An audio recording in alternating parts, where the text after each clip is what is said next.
बात को लेकर के हमने इस भारतीय मजदूर संघ के स्थापना दिवस 72वां स्थापना दिवस आज हम मनाने।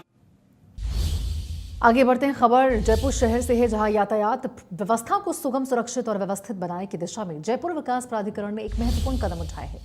जेडीए में जयपुर विकास आयुक्त सिद्धार्थ महाजन की अध्यक्षता में 96 ट्रैफिक कंट्रोल बोर्ड की बैठक आयोजित हुई है। बैठक में शहर के विभिन्न यातायात प्रोजेक्ट्स, अतिक्रमण हटाने और तकनीकी सुधारों पर कई दूरगामी निर्णय लिए गए हैं। पैदल यात्रियों के लिए फुटपाथ की उपलब्धता पर विशेष फोकस किया गया। बैठक में राहगीरों की सुरक्षा और सुविधा को सर्वोच्च प्राथमिकता देते हुए निर्णय लिया गया है कि फुटपाथ केवल पैदल चलने वालों के लिए उपलब्ध होनी चाहिए। फुटपाथों और सड़कों से अतिक्रमण हटाने के लिए जेडीए की प्रवर्तन शाखा द्वारा अभियान चलाकर कार्रवाई की जाएगी। शहर के फुटपाथों पर अवैध रूप से संचालित डेयरी बुथों को भी हटाया जाएगा। विभिन्न मार्गों पर आवासीय एवं व्यावसायिक प्रतिष्ठानों द्वारा बनाए गए रैंप और सीढ़ियों के कारण फुटपाथ गिर गए हैं। उन्हें हटाकर राहगीरों के लिए सुरक्षित फुटपाथ सुनिश्चित किया जाएगा। वहीं जयपुर में शहरी यातायात व्यवस्था को अधिक सुरक्षित, सुगम और नागरिकों के अनुकूल बनाने के लिए एरिया ट्रैफिक मैनेजमेंट प्लान लागू किया जा रहा।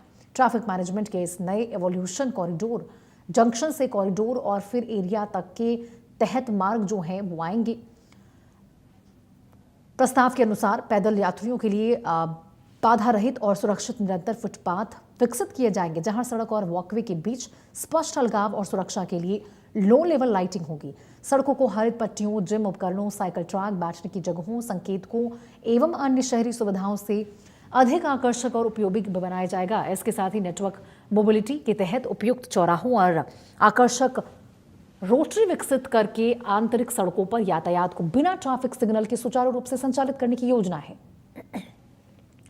इस पहल का उद्देश्य पैदल आवागमन को बढ़ावा देना, यातायात जाम और प्रतीक्षा समय को कम करना, सड़क सुरक्षा में सुधार लाना तथा जयपुर में आधुनिक शहरी परिवहन व्यवस्था विकसित करना है। वहीं शहर के प्रमुख मॉल्स की बेसमेंट पार्किंग से अवैध अतिक्रमण और व्यावसायिक गतिविधियों को हटाकर उन्हें केवल पार्किंग के लिए आरक्षित किया जाएगा।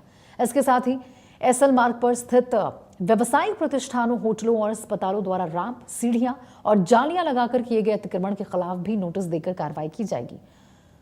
वहीं फ्लाईओवर के नीचे के अव्यवस्थित हिस्से को सुव्यवस्थित पार्किंग स्थान के रूप में तब्दील किए जाने पर चर्चा की गई है, जिससे रिक्त पड़े स्थान का सदुपयोग किया जा सके। इसके साथ साथ ऐसे स्थानों पर आकर्षण, हेरिटेज लुक में विकास करते हुए प्लांट्स, कियोस्क और उचित लाइटिंग के साथ बेहतरीन सौंदर्यीकरण पर भी चर्चा की गई। प्रस्ताव तैयार करके आगामी बैठक में रखे जाने के निर्देश हैं। ई रिक्शा प्रबंधन के लगभग शहर में संचालित लगभग 10,000 ई रिक्शा के सुचारू संचालन के लिए शहर में 7 अलग अलग जोनों में विभाजित किया जाएगा।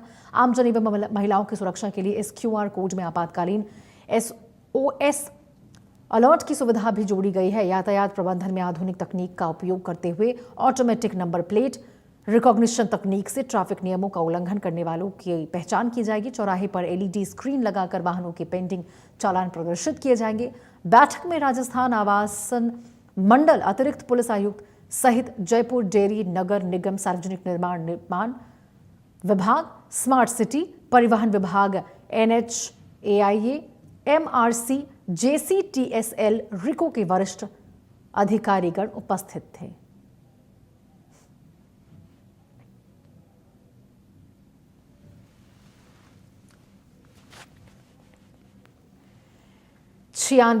ट्रैफिक कंट्रोल बोर्ड की देखिए ये जो बैठक है वो आयोजित हुई है सिद्धार्थ महाजन की अध्यक्षता में। ये बेहद महत्वपूर्ण बैठक।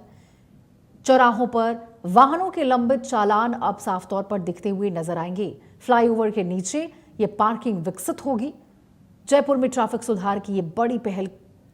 अब देखिए 50,000 ई रिक्शा 7 जोन में संचालन होंगे और जयपुर में ट्रैफिक सुधार की बड़ी पहल इसी के साथ शुरू हो चुकी है। 96 ट्रैफिक कंट्रोल